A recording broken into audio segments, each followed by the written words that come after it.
Assalamualaikum warahmatullahi taala wabarakatuh. Selamat pagi semua. Khabar? Alright.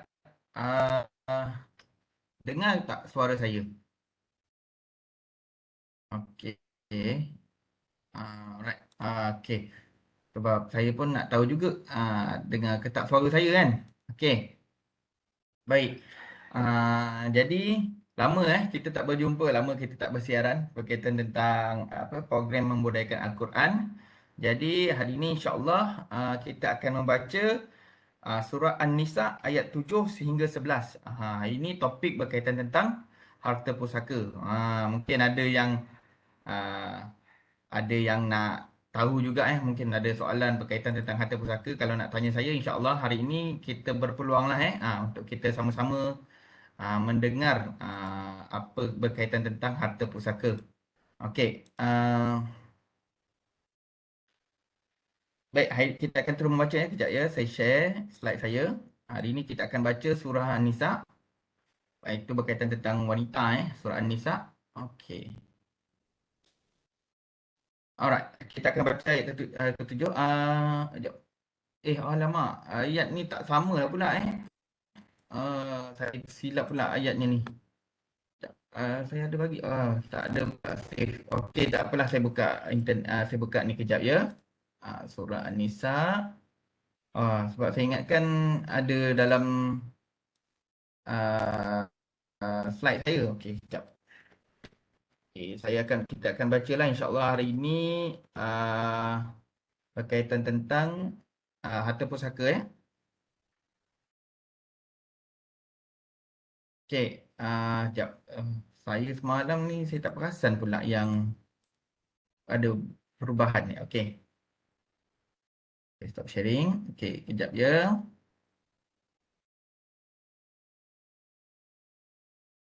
Okey, kita akan mula ayat yang ketujuh ya. Okey. A'udzu billahi minasy syaithanir rajim. Bismillahirrahmanirrahim.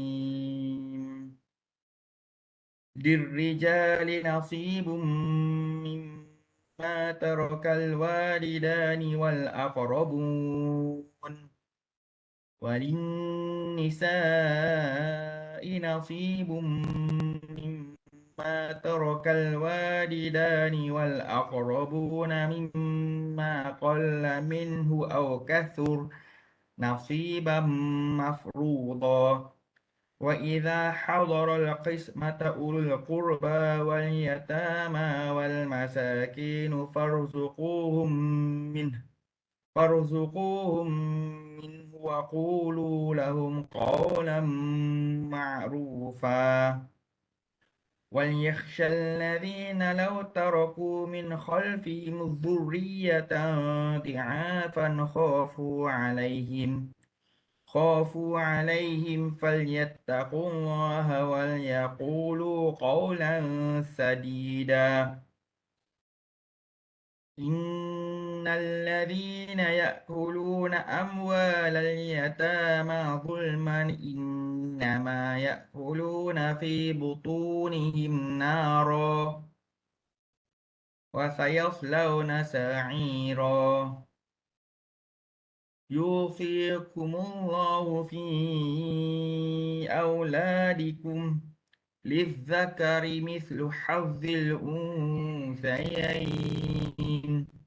فإن كن نساء فوق اثنتين فلهن ثلثا ما ترك وإن كانت واحدة فلها النصف ولأبويه لكل واحد منهما السدس مما ترك إن كان له ولد فإن لم يكن له ولد وورثه أبواه فلأمه الثلث فإن كان له إخوة فلأمه السدس من بعد وصية يوصي بها أو دين آباؤكم وأبناؤكم لا تدرون أيهم أقرب لكم نفعا فريضة من الله إن الله كان عليما حكيما صدق الله العظيم. Itu bacaan dari surah An-Nisa ayat 7 sehingga 11. Baik, ada volunteer untuk membacakan terjemahannya. Ada tak? Ana Ustaz, Silakan. Ada juga. Alright, silakan. ayat 7. Orang-orang lelaki ada bahagian pusaka dari peninggalan ibu bapa dan kerabat. Dan orang-orang perempuan pula ada bahagian pusaka dari peninggalan ibu bapa dan kerabat. Sama ada sedikit atau banyak dari harta yang ditinggalkan itu, iaitu bahagian yang telah diwajibkan dan ditentukan oleh Allah.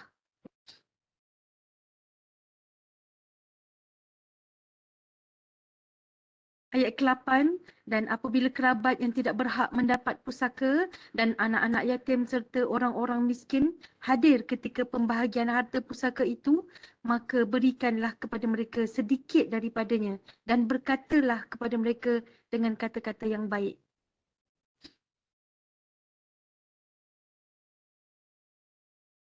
Maksud ayat 9, dan hendaklah takut kepada Allah daripada melakukan aniaya kepada anak-anak yatim oleh orang-orang yang menjadi penjaganya.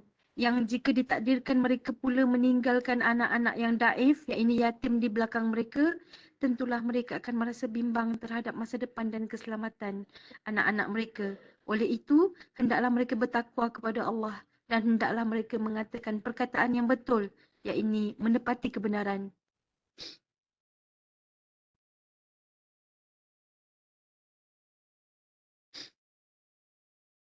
Ayat 10, sesungguhnya orang-orang yang memakan harta anak-anak yatim secara zalim, sebenarnya mereka itu hanyalah menelan api ke dalam perut mereka.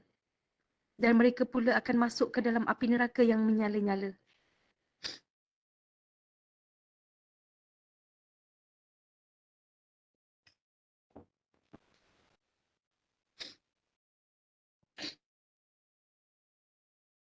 Ayat 11. Allah perintahkan kamu mengenai pembahagian harta pusaka untuk anak-anak kamu, iaitu bahagian seorang anak lelaki menyamai bahagian dua orang anak perempuan. Tetapi, jika anak-anak perempuan itu lebih dari dua, maka bahagian mereka ialah 2/3 dari harta yang ditinggalkan oleh si mati. Dan jika anak perempuan itu seorang sahaja, maka bahagiannya ialah 1/2, iaitu separuh harta itu. Dan bagi ibu bapa si mati, tiap-tiap seorang dari keduanya 1/6 dari harta yang ditinggalkan oleh si mati. Jika si mati itu mempunyai anak. Tetapi jika si mati tidak mempunyai anak, seorang yang mewarisinya hanyalah kedua ibu bapanya. Maka bahagian ibunya ialah 1/3. Kalau pula si mati itu mempunyai beberapa orang saudara, adik-beradik, maka bahagian ibunya ialah 1/6. Pembahagian itu ialah sesudah diselesaikan wasiat yang telah diwasiatkan oleh si mati dan sesudah dibayarkan hutangnya. Ibu bapa kamu dan anak-anak kamu, kamu tidak mengetahui siapa di antaranya yang lebih dekat serta banyak manfaatnya kepada kamu, iaitu pembahagian harta pusaka dan penentuan bahagian masing-masing. Seperti yang diterangkan itu ialah ketetapan dari Allah. Sesungguhnya Allah adalah Maha Mengetahui lagi Maha Bijaksana. Ayat 11. Allah perintahkan Okay. kamu mengenai pembahagian harta pusaka untuk anak-anak kamu. Dah baca? Dah Baca? baca. Okey. Okay. Alright. Terima kasih. Puan apa tadi? Hamimah. Puan Amimah. Ni suara memang boleh dipasarkan ni. Okay. Terima kasih saya ucapkan kepada Puan Amimah. Alright. Ini adalah bila kita baca tentang surah An-Nisa ini, ada beberapa poin lah yang kita boleh highlightkan kalau kita melihat kepada ayat yang ketujuh ni. Orang lelaki ada bahagian pusaka dia. Okay. Orang lelaki ada bahagian pusaka dia. Dan ada orang perempuan juga layak menerima ada bahagian pusaka dia. Betapa adilnya Allah Subhanahu Wa Taala. Okay, kalau kita melihat kepada orang zaman jahiliah dulu, sebelum turunnya ayat berkaitan tentang pusaka ini, Pembahagian pusaka ini berlaku kepada berlandaskan wasiat. Itu kita akan, insya-Allah kita akan sambunglah nanti ya, berkaitan tentang wasiat, di mana mengikut wasiat kemudian berlakunya satu keadaan ataupun kejadian yang di mana si mati itu tidak membuat wasiat. Sahabat Rasulullah yang tidak membuat wasiat, kemudian harta pusakanya dapat kepada adik-beradiknya. Adik-beradik dia ambil, maka tertinggallah isteri dan anaknya tidak mendapat bahagian pusaka. Sebab orang dulu-dulu, pada zaman itu, orang jahiliah, saudara lelaki itu dapat banyak harta pusaka. Jadi turunlah ayat surah An-Nisa ini untuk memberikan bahagian. Berapakah bahagian? Jika berlakunya kematian, berapakah bahagian A? Berapakah bahagian anak? Berapakah bahagian isteri? Berapakah bahagian suami? Berapakah bahagian anak lelaki? Berapakah bahagian saudara lelaki? Berapakah bahagian saudara perempuan? Jadi betapa adilnya Allah Subhanahu Wa Taala ini ya, telah menetapkan bahagian. Kalau tuan-tuan dan semua nak tahu betapa Allah, ayat berkaitan tentang faraid ini hanyalah uh, satu-satunya ayat ataupun yang Allah gambarkan, Allah gariskan panduannya secara jelas di dalam Al-Quran. Kalau kita bercerita tentang solat sebagai contoh ya, tuan-tuan dan puan-puan, kalau kita bercerita tentang solat, okey, bila kita bercerita tentang solat, Allah berfirman dalam Al-Quran, wa aqimus salah wa atuz zakah warka'u ma'ar raki'in. Ha? Uh, Wahai bersolatlah kamu dan tunaikanlah zakat, dan rukuklah bersama orang-orang yang rukuk. Itu Allah menetapkan, berfirman solatlah. Tetapi bagaimana pula kita nak solat?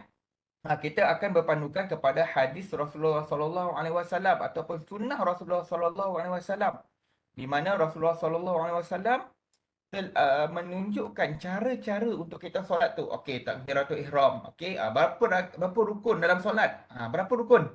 Ada berapa rukun dalam solat? Saya nak tengok ada yang jawab tak? 13. Ada 13 Okey, untuk daftar mata CPD jangan lupa isi kehadiran. Okey. Okey, dan kat sini kan, kalau kita merujuk ayat ke-8, apabila kerabat, anak-anak yang tidak dapat pusaka, kita boleh bagikan berikanlah mereka sedikit. Baik, sebentar ya, saya nak.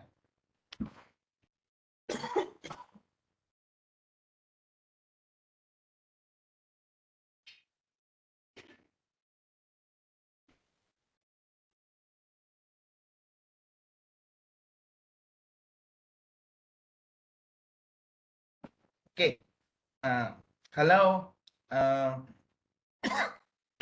kalau dalam konteks di Malaysia ni, mungkin ada dalam kalangan tuan-tuan dan puan-puan semua ada pengalaman menguruskan pusaka. Boleh saya tengok siapa yang ada pengalaman menguruskan pusaka ni? Dan dah selesai. Boleh angkat tangan, saya nak tengok. Ada tak?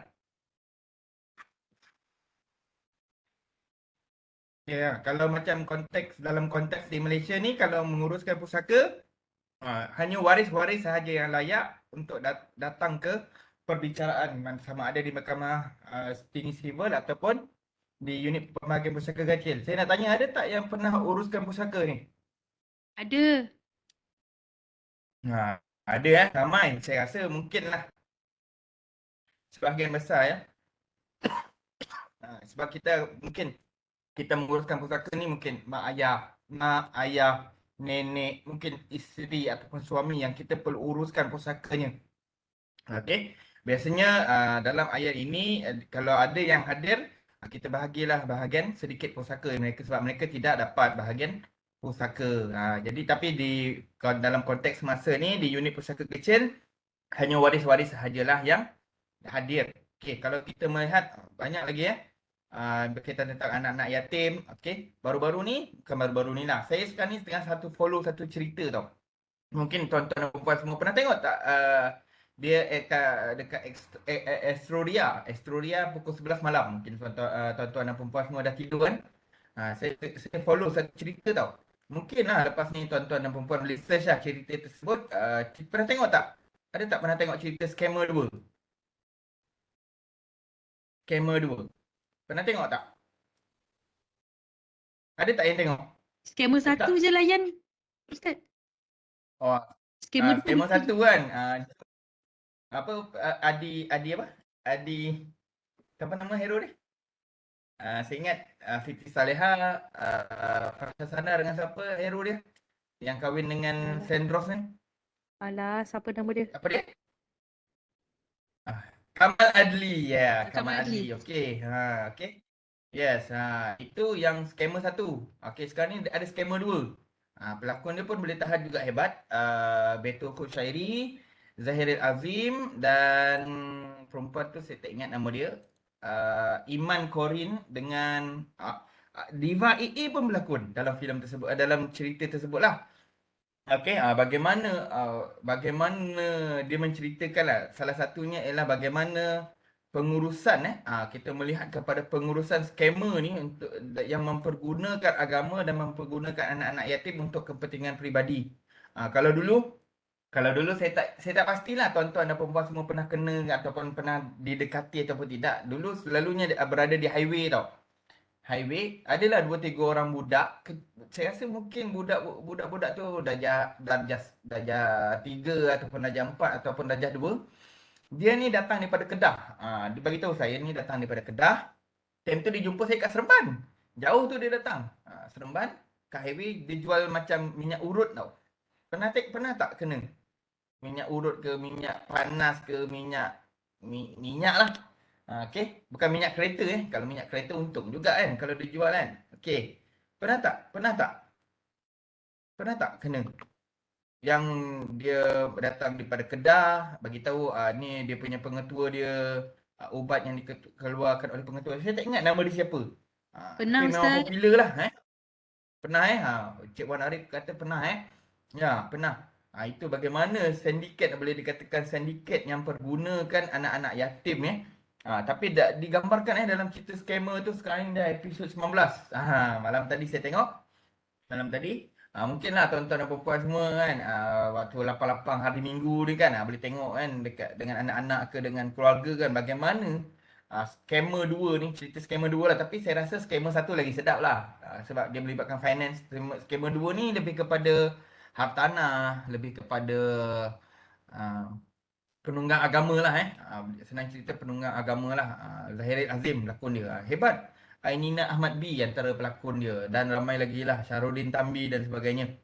Boleh tengok tuan-tuan dan puan-puan kita melihat bagaimana sisi gelapnya rakyat Malaysia ada berlakunya bagaimana penipuan hartanah berlaku, bagaimana penipuan dalam bentuk agama, bagaimana dia mempergunakan anak-anak yatim, bagaimana untuk mencantas orang lain dan sebagainya. Okey. Bila kita tengok betapa dosa besarnya kalau kita tahu okey kalau tuan-tuan dan tuan-tuan dan puan-puan semua pernah biasalah kita pernah dengar antara dosa besar ialah memakan harta anak-anak yatim secara zalim. Besar ni. Men- Menelan api ke dalam perut mereka dan masuk dalam api neraka yang menyala-nyala. Betapa besarnya ataupun beratnya hukuman kepada yang memakan harta-harta anak yatim. Anak-anak yatim ni tuan-tuan dan puan-puan. Seronok cerita dia. Cerita dalam skema tu pun dia cerita bagaimana dia memanipulasi duit. Dia ada cerita lah tapi tak detail lah. Tapi kita mungkin dia berlaku dalam persekitaran kita kan. Okey. Dan ayat 11 ini adalah secara detail Allah Subhanahu Wa Taala menerangkan bahagian pusaka. Okey. Mungkinlah tuan-tuan dan puan-puan semua saya tak dapat ajar lah untuk bagaimana pengiraan ni tapi tuan-tuan dan puan-puan semua boleh join kelas saya. Promote pula boleh join kelas saya di platform Micro Credential. Saya ada buat kelas Micro Credential bagaimana untuk mengira faraid menggunakan kalkulator. Jadi saya akan tunjukkanlah okey bagaimana nak mengira apakah yang dimasukkan dengan 2 nisbah 1 anak lelaki menyamai 2 bahagian anak perempuan ya. Yang saya ada insya-Allah saya akan tunjukkan bagaimana anak perempuan ni boleh dapat lebih daripada 2/3, bagaimana dia mendapat 1/2 dan sebagainya. Kalau saya tunjukkan kalau kita baca ayat Quran ni secara literal kita memang takkan faham. Jadi dia perlu menghadiri kelas untuk kita belajar boleh tengok kat platform Micro Credential UTM. Ada kelas saya, nanti insyaAllah saya akan conduct kelas ni online ataupun face to face, bergantung kepada penyertaan lah Okey. Itu berkaitan tentang ayat-ayat yang terdapat dalam surah ayat 11. Kalau kita melihat kepada harta pusaka ni, dia ada 3 ayat utama untuk menerangkan formula pengiraan, iaitu ayat 11, ayat 12 dan 276. Surah An-Nisa, surah yang sama. Satu tu di awal-awal dan satu lagi ayat dua ayat yang terawal dan satu ayat yang di hujung surah An-Nisa itu menceritakan bagaimana pembahagian harta pusaka ini. Berapakah formulanya? Formulanya. Dan maknanya Al-Quran ini, kalau kita melihat pembahagian harta pusaka orang bukan Islam, kalau khususnya di Malaysia, mereka adalah tertakluk kepada akta pembahagian. Akta pembahagian ataupun akta wasiat. Kalau orang bukan Islam, pembahagian harta pusaka mereka adalah berdasarkan wasiat. Apa yang mereka tulis wasiat, itulah yang akan dapat oleh waris-waris. Okey. Waris-waris mereka. Jadi tapi kalau sekiranya tak buat wasiat, mereka akan menggunakan akta pembahagian. Ada juga formula-formulanya hampir sama dengan apa yang ditetapkan dalam Islam. Tapi dalam Islam, yang inilah yang menjadi orang kata apa, polemik. Bahagian anak lelaki ni lebih besar daripada anak perempuan. Sebagai contoh lah sebagai contoh, bayangkanlah si mati ni ada 9,000 duit dalam bank. Meninggal dunia 9K. Dia ada seorang anak lelaki, seorang anak perempuan. Okey, anak lelaki ada seorang, anak lelaki saya tulis AL1 dan ada AP1. Kalau ikutkan bahagian faraid, okey, bahagian faraid, bahagian anak lelaki ini akan dapat 6K, anak perempuan akan dapat 3K. Okey, 6,000 akan dapat kat anak lelaki dan anak perempuan akan dapat 3K. Kat sinilah polemiknya berlakunya, orang kata apa, orang kata peluru lah yang digunakan oleh golongan-golongan orientalis, okey, yang mengkaji tentang Islam dan mereka melihat berlakunya ketidakadilan. Tapi sebenarnya kalau merujuk kepada adil dalam konsep Islam, ialah adil itu ialah meletakkan sesuatu yang hak kepada yang hak. Betul maknanya sesuatu itu perlulah mengikut apa yang layaknya kepada mereka. Sebagai contoh, anak lelaki, Allah telah menetapkan mengapa anak lelaki ini lebih banyak daripada anak perempuan. Cuba tuan-tuan dan perempuan semua fikir, adakah adil? Anak lelaki lebih, anak perempuan kurang. Anak lelaki 2 bahagian, macam kita bincang tadi, anak lelaki 3,000, 6,000, anak perempuan 3,000. Adakah adil dalam Islam? Okey. Adil lah. Lelaki biasanya akan kata adil lah perempuan lah yang akan jadinya polemik. Tapi sebenarnya itulah keadilannya. Dan okey, ramai yang mungkin tersalah faham mungkin tersalah faham lelaki.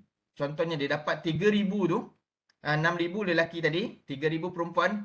3,000 ini adalah 6,000 ini adalah kasar. Okey. 3,000 yang didapatkan anak perempuan itu ialah net ataupun bersih.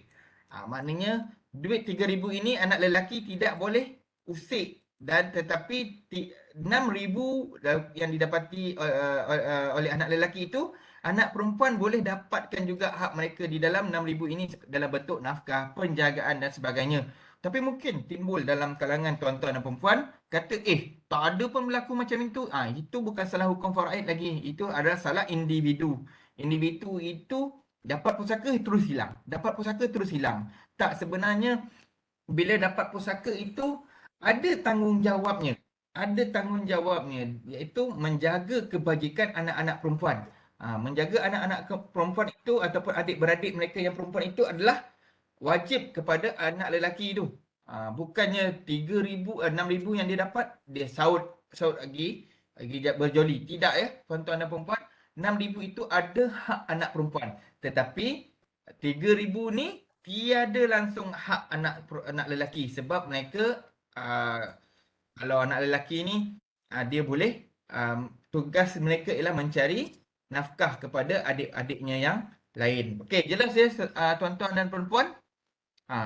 Kalau orang kata, tak ada pun abang saya pun tak pernah bagi pun walaupun dia dapat lebih. Itu bukan salah abang lagi ya. Itu bukan salah Islam itu salah abang itu. Okey, macam Islam telah menetapkan solat. Okey, solat. Tapi ramai yang tak solat. Itu bukan salah Al-Quran. Itu adalah salah individu ya. Ah, Okey, jelas ya? Jelas? Alright. Okey, nota berkaitan tentang harta pusaka ini saya dapat daripada Majlis Agama Islam Selangor kalau tuan-tuan dan puan-puan nak tahu, Majlis Agama Islam Selangor ni agak ke depan dalam pewarisan harta pusaka dan mereka ada nota saya ambil daripada nota ni daripada Majlis Agama Islam Selangor. Okey, kalau bercerita tentang hadis Rasulullah sallallahu alaihi wasallam berkaitan tentang harta pusaka ada. Rasulullah sallallahu alaihi wasallam bersabda al-hiku al-faraidu ida bil ahliha fama baqiya fahuwa al-aula rajulin zakarin. Okey, yang bermaksud hendaklah kamu berikan fardu kepada ahli-ahlinya, apa yang baki maka untuk lelaki yang lebih utama. Okey. Yang ni kalau kita baca secara literal, mungkin tuan-tuan dan puan-puan semua tak faham lah jadi saya jemput lah kalau ada berkesempatan boleh join saya punya kelas micro credential. Memang saya akan ajar bagaimana apakah yang dimaksudkan fardu-fardu dan apakah yang dimaksudkan dengan apa yang baki. Memang saya akan tunjukkan Okeylah, saya tunjukkan secara secara nilai, secara umum lah Jika si mati ini meninggal dan kemudian dia ada suami, ibu dan anak lelaki seorang. Jadi, bahagian suami akan mendapat 1/4 sebab suami ini fardu, wajib dapat. Kemudian ibu akan dapat 1/6 sebabkan si mati ada anak lelaki. Dan bakinya ataupun dipanggil asobah itu akan didapat oleh anak lelaki. Inilah pembahagian pusaka yang ini agak ringkas lah Pengiraan ni mungkin ada yang anak sampai 10, mungkin pengiraannya agak lebih complicated dan memerlukan dalam bentuk kalkulator. Macam saya memang ke mana-mana saya akan bawa kalkulator ni. Kalau ada orang tanya, saya kena kira menggunakan kalkulator. Dan tuan-tuan dan puan-puan semua boleh rujuk juga Kalau nak tahu bahagian faraid, boleh tengok di Faraid USM ataupun di Majlis Agama Islam Selangor ada kalkulator faraid dan tuan-tuan dan puan-puan boleh menggunakan kalkulator tersebut untuk tujuan pengiraan. Okey, tapi seelok-eloknya tuan-tuan dan puan-puan perlu belajarlah untuk mengira tu. Kalkulator tu boleh membantu tetapi kita perlu juga tahu macam mana boleh dapat bahagian tersebut. Okey. Okey, apakah yang dimaksudkan dengan harta pusaka? Secara umumnya, harta pusaka ini ialah segala apa yang menjadi kepunyaan si mati di masa hidupnya. Dia milik dia semasa hidup, kemudian ditinggalkan untuk waris sama ada harta benda, hak-hak dan apa-apa yang termasuk dalam miliknya selepas dia mati. Itulah definisi harta pusaka dengan merujuk kepada Majlis Agama Islam Selangor, Laman Sesawang, Majlis Agama Islam Selangor. Maknanya apa sahaja harta si mati yang didapati semasa hidup tetapi kalau didapati selepas kematian, dia akan boleh jadi harta pusaka atau boleh jadi tidak harta pusaka juga. Nanti saya akan terangkan hak-hak yang termasuk dalam hartanya dan kemudian dia meninggal dunia. Itulah yang menjadi harta pusaka. Sebagai contoh mudah ialah tuan-tuan dan puan-puan semua ada rumah. Ada rumah, ada tanah, ada kenderaan sebagai contoh. Jadi apabila berlakunya kematian harta rumah, tanah tersebut perlu dibahagikan kepada waris-waris yang ada pada ketika berlakunya kematian. Apakah harta-harta yang termasuk dalam harta pusaka? Pertama, semua harta request. Kenapa ni saya ni? Kenapa? Alright. Semua harta si mati diperolehi secara halal. Maknanya harta pusaka itu perlu yang ni lah yang perlu dibahagikan secara faraid. Ada tak kalau mungkin si mati ni yang ni yang membezakan sebagainya contohnya si mati ni ada buat pelaburan konvensional, non syariah compliance. Dia melabur sebanyak 100,000, kemudian dia dapat faedah sebanyak 10,000. 10,000 ini tidak boleh dibahagikan secara faraid. Jadi ke manakah duit 10,000 yang didapati keuntungan dari orang kata apa, interest perlu dibahagikan perlu diserahkan kepada Baitul Mal ataupun Baitul Mal untuk dalam bahagian dikira sebagai harta wang tidak patuh syariah. Boleh rujuk di Baitul Mal ya. Okey, sewa yang belum dijelaskan kepada si mati. Okey, maknanya sewa, maknanya semasa contohnya dia meninggal 1 Mei. Okey? 1 Mei. Sewa tersebut dia tak bayar daripada 1 Januari. Okey, 1 Januari. 1 Januari sampai Mei ni lah kalau bila penyewa itu membayar akan jadi milik harta ataupun bahagian si waris-waris yang lain. Okey, termasuklah dalam harta pusaka. Hutang kepada si mati yang dijelaskan selepas kematian. Hutang. Contohnya ada yang berhutang kepada si mati ni, tapi dia bayar pada 5 Mei. Biasalah kan bila kita sila. Okey. Puan Azizah. Okey, bila berlakunya kematian 5 Mei ni barulah dibayar. Dia bayar kepada si mati ataupun waris-waris. Jadi hutang tersebut perlu dibahagikan kepada waris-waris si matilah sebab dia kira sebagai harta pusaka. Dividen dividen faedah yang terbit daripada harta si mati. Okey, dividen yang patuh syariah yang tidak patuh syariah tidak boleh dibahagikan kepada waris. Kata patuh syariah perlu dibahagi kepada diserahkan kepada Baitul Mal. Simpanan KWSP berpenama dan tidak berpenama. Ni akan timbul juga isu. Adakah penama dalam KWSP? Saya percayalah tuan-tuan dan puan-puan semua skim pencen kan. Skim pencen kita akan membincangkan lagi Ada banyak lagi kalau kita sebut tentang harta pusaka ni. Panjang perbahasannya, tak cukup 1 jam ataupun 2 jam. Biasanya sepanjang hari lah harta simpanan KWSP penama. Okey, kalau penama, apakah sebenar tujuan penama? Okey. Tujuan penama ini adalah memudahkan berlakunya tuntutan harta pusaka tu. Sebagai contoh KWSP. Okey.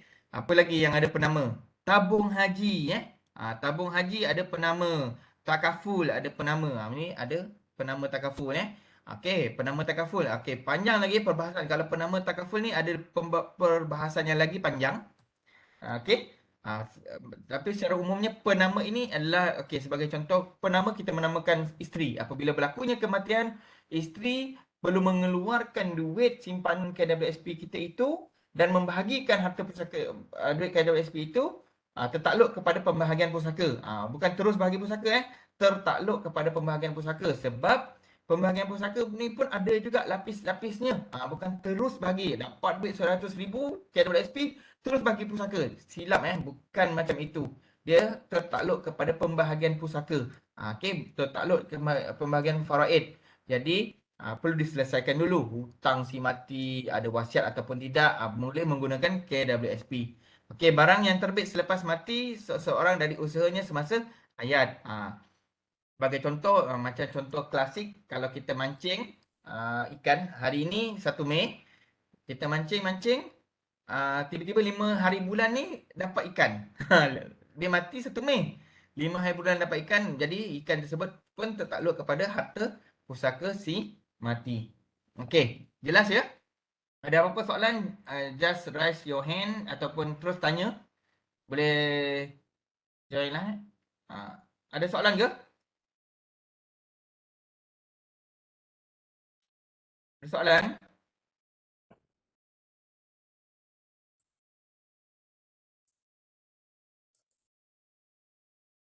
Tak ada Okey, tak ada tak apa. Okey. Bukan harta pusaka. Harta-harta ni tidak takluk kepada bahagian pusaka. Okey. Iaitu harta yang telah dijual, diwakaf, dihibah atau dipegang amanah. Maknanya sebagai contoh harta tersebut telah dijual. Okey. Si mati telah jual semasa hayatnya. Okey. Dia dah jual semasa hayat, jadi itu tidak tertakluk kepada harta pusaka sebab itu bukan lagi dah harta dia.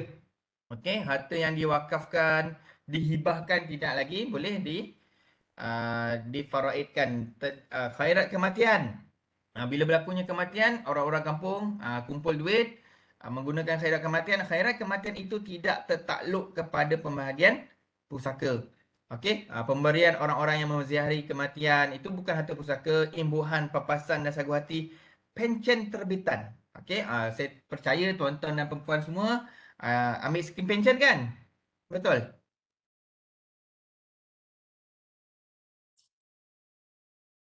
Tak ada pun jawab ni. Skim pension. Betul, Ustaz, betul. Oh, banyak rupanya soalan Ha, banyak rupanya soalan. Saya baru perasan yang Puan Azizah je. Okey. Alright. Okey. Kejap ya. Alamak, saya tertekan link pula. Okey. Okey. Uh, Assalamualaikum Ustaz. Jika sesudah kematian ibu, adakah layak anak-anak perempuan dapat harta wang peninggalan arwah si mati tiada anak lelaki? Okey. Okey, saya jawab dululah ya. Dah halang ada soalan ni kan? Okey. Ada link di-share, dikongsikan link Okey. Kejap tiba-tiba laptop saya hang. Okey, satu soalan yang baik. Uh, Daripada Puan Nur Munirah, jika selepas kematian ibu, adakah layak jika anak-anak perempuan untuk mendapat bahagian atau peninggalan arwah si mati tiada anak lelaki? Okey, jawapannya anak perempuan layak tapi saya tidak tahulah struktur kepada faraid tersebut, faraid yang bertanya Tapi biasanya si mati, saya merujuk kepada jika anak-anak perempuan, saya consider sebagai contoh, si mati ni ada anak perempuan saja. Dia ada suami dah tak ada. Okey, ibu maknanya isteri ibu dia, suami dah tak ada sebagai contoh. Dia ada anak perempuan, AP1, AP2. Okey. Kemudian AP2. Kemudian dia ada saudara lelaki kandung seorang. Saudara lelaki kandung. Okey. Yang ini akan dapat sebanyak 2/3. Okey, 2/3 dan saudara lelaki kandung ini akan dapat 1/3. Okey, sekiranya tiba-tiba dia tak ada dia ada seorang anak perempuan, seorang anak lelaki. Anak lelaki satu sebagai contohlah anak perempuan ni akan dapat 1/3, anak lelaki akan dapat 2/3 dan saudara lelaki kandung ini tak dapat bahagian pusaka kerana si mati ada anak lelaki. Jadi kalau orang tanya adakah layak jika anak-anak perempuan untuk dapat harta wang peninggalan arwah si mati tiada anak lelaki? Jawapannya ya. Tetapi kalau boleh saya perlu tahu jugalah saya perlu tahu juga struktur lengkap pusaka supaya senang nak kira sebab saya tak nak ada waris yang tertinggal. Baju-baju pun harta pusaka ke Ustaz? Kalau tanya saya, ya. Memang betul baju-baju pun harta pusaka juga. Tetapi biasanya dalam konteks di Malaysia ataupun dalam konteks pembahagian harta pusaka melalui bidang kuasa Mahkamah Unit Pusaka Kecil, biasanya baju-baju ni tidak dimasukkan lah Baju-baju ni biasanya lah kan. Sebenarnya kalau macam orang kata ada tetamu-tetamu datang kan, macam baca tahlil malam-malam, ambillah baju si mati. Okey, sebenarnya tindakan tersebut tidak boleh dia perlu dapatkan persetujuan waris-waris sebab si mati, baju-baju si mati juga sebahagian daripada harta pusaka yang perlu dibahagikan ikut faraid. Waris-waris diutamakan dulu. Tapi kalau semua waris setuju, tak apalah, kita sedekah dengan niat kita sedekah atas nama ayah ataupun ibu, kita sedekahkan kepada orang-orang lain, itu dibenarkan. Tapi semua waris perlu bersetuju. Okey. Okey jelas Okey, boleh daftar barang kemas dikira sebagai harta pusaka. Ya, barang kemas. Barang kemas si mati ataupun ibu ada barang kemas. Okey. Dia barang kemas walaupun lelaki tidak boleh memakai barangan kemas, tetapi lelaki juga mendapat bahagian pusaka dalam bentuk barang kemas tersebut. Sebagai contoh dia ada cincin lah, ni cincin emas cincin. Okey, cincin ada batu semua cincin ada batu, cincin ada batu. Okey. Alright. Si mati ni ada 2 orang anak perempuan, seorang anak lelaki. Okey, dengan andaian dengan andaian cincin-cincin ni semua nilai dia sama, bentuknya sama, nilai dia sama, harga dia pun sama nilai dia. Jadi anak perempuan akan dapat satu, anak perempuan ni akan dapat satu, anak perempuan 2 ni akan dapat satu dan anak lelaki seorang tu akan dapat 2. Okey. Alright, itu bahagian cara orang kata apa pengiraannya. Okey, macam kita sambung balik tentang pencen terbitan. Pencen terbitan tidak termasuk dalam pembahagian pusaka sebab pencen terbitan tu telah ditentukan berapa berapa bahagian-bahagian dia. Okey, pencen terbitan tu kalau macam kita tengok pengiraan boleh tengoklah laman seseorang pencen ni. Okey, pencen terbitan ni dibagi kepada isteri sampai tarikh sekian-sekian, anak sampai tahap-tahap yang tertentu. Okey. Okey, dan seterusnya yang terakhir bayaran di bawah Akta Keselamatan Sosial Pekerja 1969 ataupun Perkeso tidak termasuk dalam bahagian harta pusaka. Okey. Alright, setakat ni jelas? Ada persoalan? Kalau nak join kelas macro credential sila okey daripada Encik Faris ni telah berkongsi link dia. Alright. Okey. Ada apa-apa soalan sebelum kita sambung lagi? Okey. Bila kita Ada sebut Ustaz. tentang tak ada. Jarang ni orang tak tanya harta pusaka ni. Okey Sebab harta pusaka ni agak kritikal sebab ilmu ni terhad tak ramai yang boleh menguasai ataupun saya pun tak kuasai pun. Adakah anak tiri layak terima? Saya kena tengok juga. Itu macam saya sebut tadi. Kalau tanya soalan ni direct, adakah anak tiri layak terima? Saya kena tengok struktur faraid. Kalau secara umumnya anak tiri ni tidak layak. Tapi saya perlu tengoklah struktur faraid tu sendiri. Sebab saya kena tengok dia ni anak siapa. Okey, sebagai contoh kan. Sebagai contoh dia kena ni okey. Alright, ni lelaki. Ni perempuan ni nama dia siapa nama perempuan ni? Siti. Siti lah. Okay, lelaki ni nama dia Wak John Dibland. Okay, Wak John Dibland. Okay. Alright, dia pun kahwin, dapatlah anak tiga orang. Okay, anak lelaki satu, anak lelaki dua, anak lelaki tiga. Ni senanglah kira anak lelaki lah. Tetapi sebelum itu Siti ni pernah berkahwin dengan dengan siapa? Dengan siapa nama dia? Joko. Okey, jangan Joko. Pada perkahwinan ni ada seorang lagi anak lelaki. Okey, anak lelaki empat lah. Empat. Pada dia anak lelaki satu. Namun apabila Joko meninggal dunia, Siti pun berkahwin dengan Wak John. Adalah tiga orang anak lelaki. Okey. Sekiranya Siti meninggal dunia, semua akan dapat. Okey. Sekiranya Wak John meninggal dunia, ini saja yang dapat. Anak lelaki empat ni dikira sebagai anak tiri dan tidak layak menerima bahagian pusaka. Okey, jelas? Okey. Alright Okey.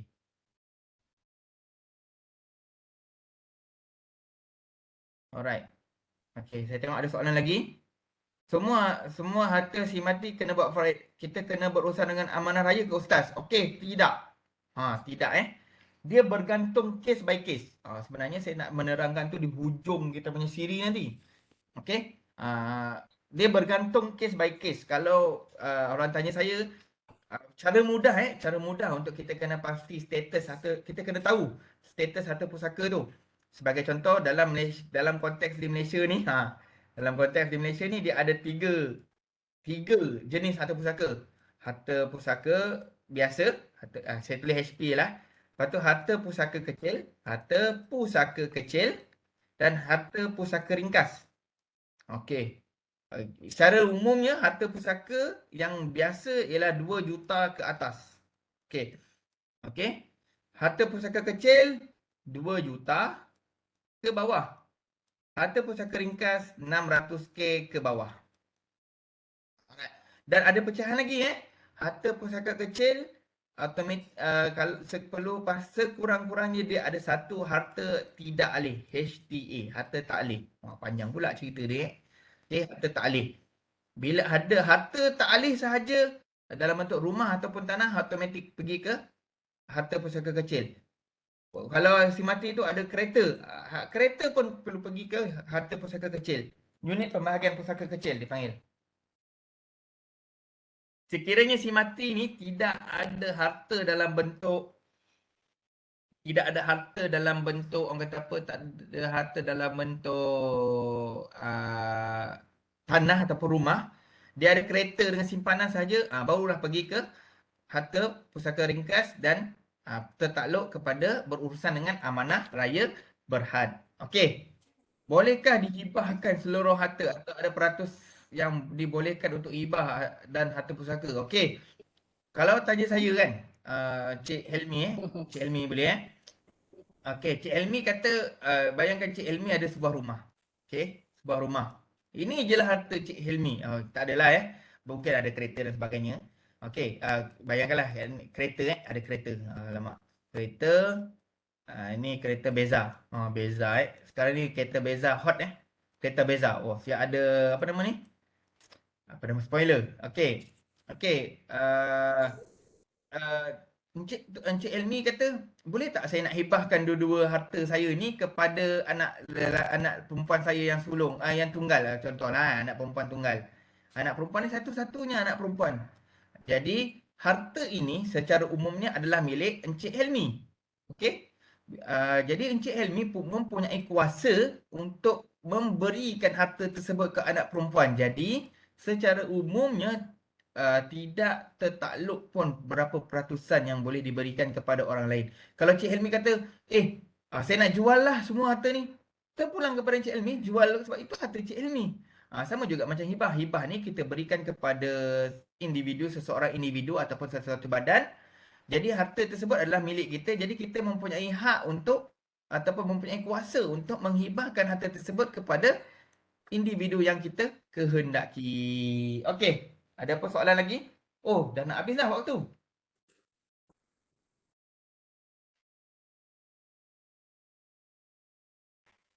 Okey, alright. Okey, kita lagi 5 minit Okey, saya ada apa-apa soalan, saya sebenarnya harta pusaka ni saya suka jawab.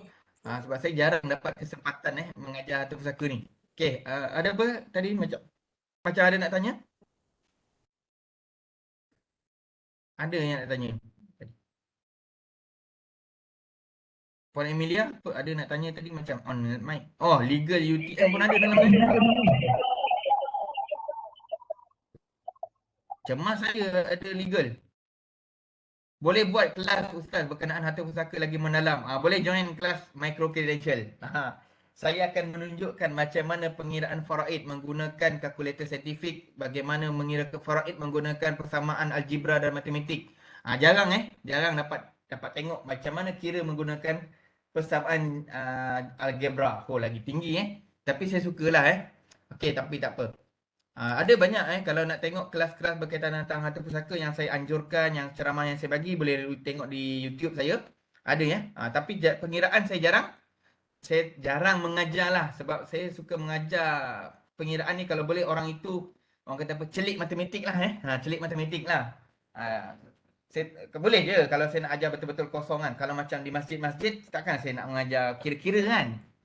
Macam tuan-tuan dan perempuan ni saya percayalah selalu menghadap nombor kan, buat kira-kira semua. Ada apa tu? Tak ingat kat mana tadi. Okey. Okey. Boleh kalau nak sertai yuran dia RM50 kira menggunakan kalkulator saintifik. Okey. Ini pun sebahagian juga sebahagian. Kira-kira memang saya tak boleh tunjuk sebab kalau kira-kira memang kena belajar. Dia agak detail Okey. Bila sebut tentang rukun pusaka, link kehadiran ada boleh tengok di atas-atas ni. Link kehadiran. Okey. Rukun pusaka ada 3. Si mati. Okey. Waris. Okey. Orang yang diwarisi hartanya selepas berlaku kematian, maknanya orang yang dah mati lah. Okey. Pastikan dia ni betul-betul mati tapi bagaimana pula kalau orang tu hilang? Orang tu hilang macam contoh siapa yang buka mic ni macam contoh tragedi MH370. MH370 kita tak tahu dia hidup ataupun tidak. Okey, kita pun tak tahu dia hidup ataupun tidak. Jadi bagaimana kita kena dapatkan orang kata apa kebenaran kita kena dapatkan perintah mahkamah untuk membolehkan dia nak orang kata apa, anggapan kematian lah, dia punya istilah je anggapan kematian. Okey, untuk dapatkan anggapan kematian ni tak silap saya kalau harta pusaka 7 ataupun 4 tahun, kalau kahwin dalam 4 tahun rasanya anggapan kematian. Contohnya orang tu hilang lah, orang itu hilang. Okey, orang tu hilang, sebagai contoh dia hilang lah, tak tahu pergi ke mana semua kan. Nak bagi waris-waris dia pun kesian, waris-waris dia boleh dapatkan perintah anggapan kematian daripada mahkamah syariah untuk membolehkan mereka, mahkamah syariah ataupun mahkamah sivil rasanya. Rasanya macam kalau harta pusaka ni mahkamah sivil biasanya. Okey, untuk dapatkan perintah anggapan kematian. Okey, seterusnya harta ataupun apa-apa kepunyaan si mati yang boleh diwarisi. Okey. Sebab-sebab mempusakai. Okey, yang pertama ialah perkahwinan. Okey, maknanya suami atau isteri layak menerima pusaka. Kalau dia ada seorang isteri, isteri tu layak agak. Kalau isteri dia ada 3 orang, wih, betul-betul function ni kan, 3 orang isteri. Okey. 3 orang isteri, tiga isteri. Is one dapat, is two dapat, isteri pun dapat.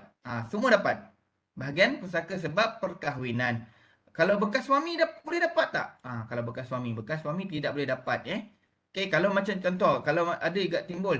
Kalau macam mana kalau dia ni bercerai? Okay, kalau bercerai dalam tempoh tolak raj'i dalam tempoh 3 bulan 3 bulan ataupun 3 kali suci tu boleh dapat bahagian pusaka.